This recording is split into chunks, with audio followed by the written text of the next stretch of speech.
আপনি নিশ্চয়ই আপনার বাচ্চাকে একজন সাকসেসফুল মানুষ হিসেবে দেখতে চান, তাই না? তাহলে প্রথমেই আপনার বাচ্চা যে কাজগুলি একা একা করতে পারে সেই কাজগুলি করা বন্ধ করে দিন।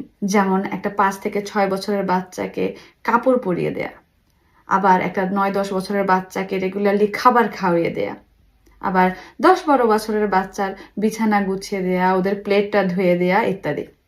এই সব কাজগুলি আপনার বাচ্চা নিজেই করতে পারে। বাচ্চা যদি ভুল করে বা এলোমেলো করে এই কাজগুলি করে, তারপরও আপনি আপনার বাচ্চাকে নিজে নিজে এই রেসপন্সিবিলিটিগুলি নিয়ে কাজগুলি করতে উৎসাহিত করুন। আস্তে আস্তে শিখিয়ে দিন কিভাবে ও এই কাজগুলি একা একা আরো বেটার করে করতে পারবে। তাহলে ভবিষ্যতে গিয়েও আপনার বাচ্চা অনেক কাজই সাহসের সাথে, কনফিডেন্সের সাথে করতে পারবে এবং ভবিষ্যতে অবশ্যই সাকসেসফুলও হবে। ভালো থাকুন।